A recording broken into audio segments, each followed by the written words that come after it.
Slavă lui Dumnezeu stă în ascunderea lucrurilor, iar slavă împăraților stă în cercetarea lucrurilor. Proverbele 25, versetul 2. Estera, capitolul 4, versetul 1. Mardoheu, aflând tot ce se petrecea, și-a sfâșiat hainele, s-a îmbrăcat cu un sac și s-a presărat cu cenușă. Apoi s-a dus în mijlocul cetății, scotând cu putere strigăte amare.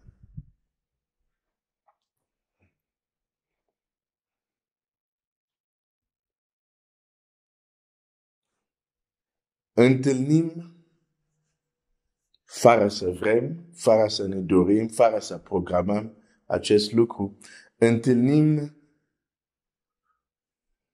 situații care ne depășesc. Întâlnim situații care sunt peste puterile noastre. Împrejurări unde, din punct de vedere omenesc, se pare că nu putem face nimic. Și într-adevăr sunt situații unde noi nu putem schimba nimic. De fapt, dacă ne uităm la noi ca și, ca să zic așa, ca și ființe, suntem ființe destul de fragile. Nu degeaba suntem comparat cu niște vase de lut. Poate să arate bine, dar dacă cei care umblă cu vasul n-au grijă și vasul cade, e destul de fragil. Un șoc, nu șoc unei bombe, doar o cadere, uneori poate să fie de ajuns ca să se sfărâmă unui vas de lut. Suntem fragili. Dar, Seigneur, pentru că suntem fragili, pentru că suntem limitați, sunt multe situații unde noi nu putem face nimic. Dar,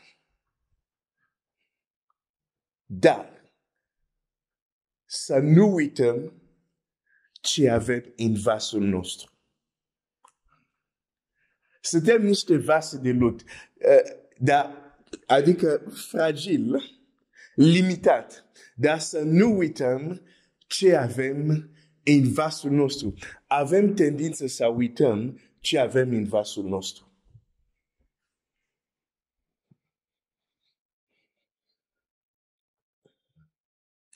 Ți amintești de acea văduvă, din nou, o văduvă, o persoană fragilă, avea ceva într-un vas. Când prorocul i-a zis ce ai acasă, zice, nu am nimic decât. De ce? Ca și cum spunea, nu am nimic. Și apoi zice, de fapt, am puțin un de lemn. Am puțin un de lemn. Hai să citesc un text. Un alt text. Și Biblia spune așa. 2 Corinteni 4:7. Îmi place tare mult acest verset. 2 Corinteni 4:7. Când simți că ești slab, când simți că nu ai putere, când ești copleșit, când ești un simplu vas de lut care nu poate să facă mare lucru, nu uita, dacă l-ai pe Hristos, nu uita ce poate tine. La versetul 7 zice așa. Comoara aceasta o purtăm în niște vase de lut. Bineînțeles, care nu le avem în bucătărie. Acele vase de lut e vorba de noi. Comoara aceasta o purtăm în niște vase de lut. Oh, Seigneur! Suntem vase de lut. Fragil. Și când te uiți la vas de lut, nu e neapărat ca un vas de diamant. Nu e ca, dacă există așa ceva. Nu e neapărat ca un vas de aur, de exemplu. E vas de lut. Biblia aici zice, purtam această comoară în niște vase de lut. Nu zice doar niște vase. Zice vase de lut.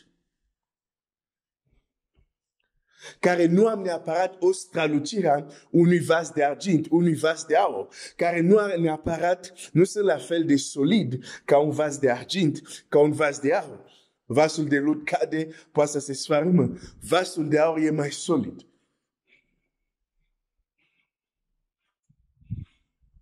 Comoara aceasta o purtam în niște vase de lut. Deși suntem vase de lut, avem în noi o comoară.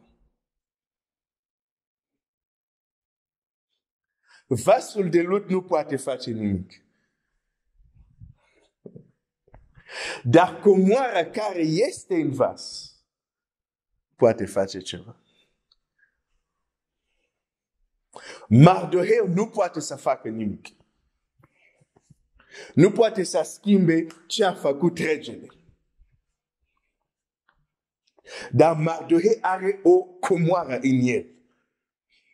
Și comoara care are în el îl face să acționeze cum acționează.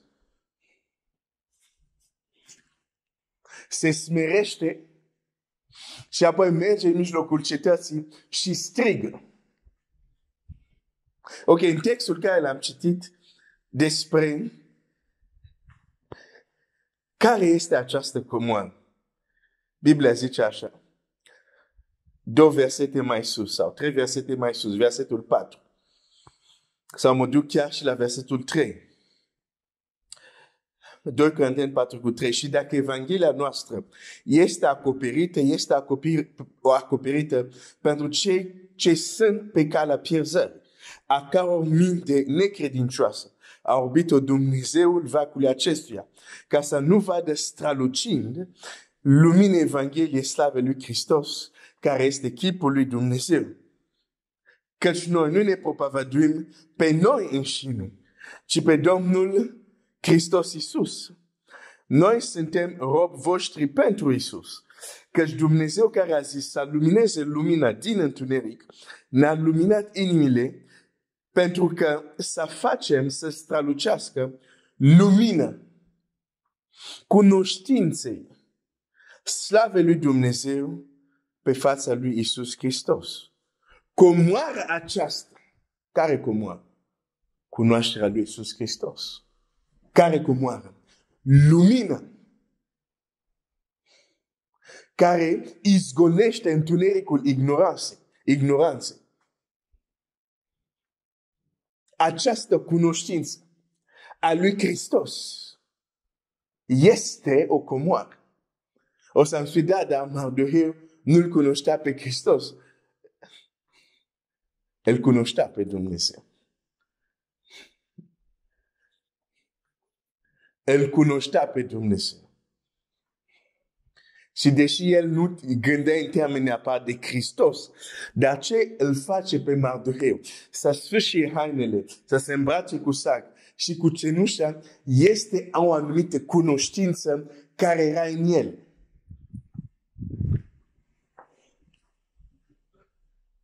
Ceea ce m-a făcut să mă duc în cameră, să mă pun în genunchi și să spun, să mă rog o rugăciune a durerii care un alt om din Scriptură a făcut când era în durere. Bine, el a fost într-o durere mult mai mare decât a mea. Era o situație mult mai complicată. Am făcut-o pentru că în mine a luminat o anumită cunoștință.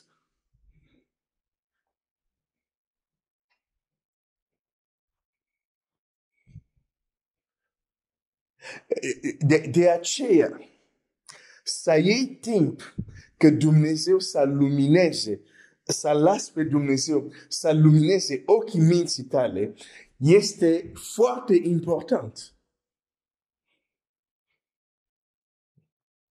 Pentru că atunci când vin situații de adversități, comoară care o ai în tine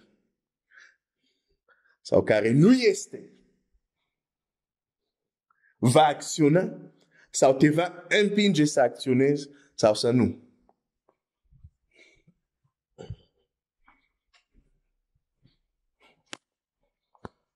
Într-adevăr, sunt situații care ne depășesc. Unde ne simțim slabi, unde simt că parcă nu ai nicio putere. Și chiar așa e, tu nu poți să faci nimic. Dar să ne ajute Dumnezeu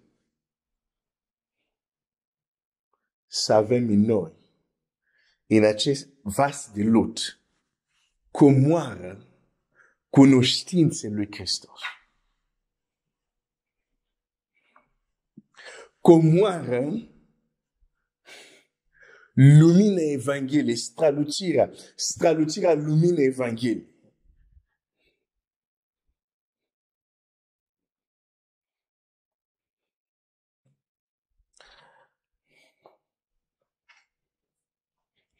Mardoheu a purtat o comoară. De aceea când anunță, mai târziu să vedem, anunță la Ester și spune, vorbește și Ester îi explică rațional de ce nu poate să meargă la împărat. Răspunsul lui Mardoheu zice așa, dacă tu vei tace acum, mântuirea pentru iudei va veni din altă parte. Extraordinar. Mardoheu zice, deocamdată nu te văd decât pe tine, Ester, că poți să faci ceva. Dar dacă tu taci, să știi că pentru iudei, mântuirea va veni oricum. Din altă parte, cum putea să aibă o astfel de siguranță Mardoheu? Avea o comoară. Cunoștința lui Dumnezeu. Mardoheu știa, poporul ăsta are un legământ cu Dumnezeu. Poporul ăsta nu s-a terminat planul lui Dumnezeu pentru el. E imposibil că Dumnezeu să lase ca acest popor să fie exterminat. Ester, dacă tu taci, mântuirea va veni din altă parte.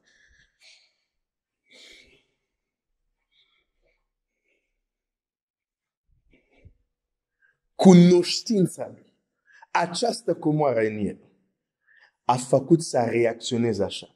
A făcut să vorbească așa. De aceea uneori e bine să te oprești și să te uiți cum arată cunoștința lui Dumnezeu în tine. Există momente unde trebuie să ne uităm și să mergem și să corectăm anumite convingeri, să corectăm anumite mod de a gândi, să schimbăm anumite lucruri greșite. De ce? Pentru că în fața adversității, ce ajută vasul de lut e ceea ce se află în el.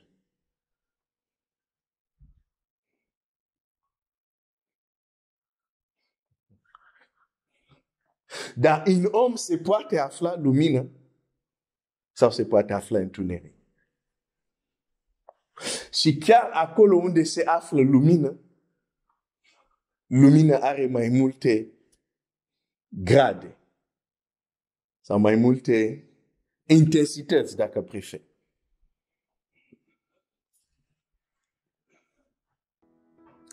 O să mă opresc aici azi dimineață și continuăm mâine. Purtăm această comoară în vase de lut. Mai mult de învățat de acest verset. Continuăm mâine. Dumnezeu să te binecuvânteze.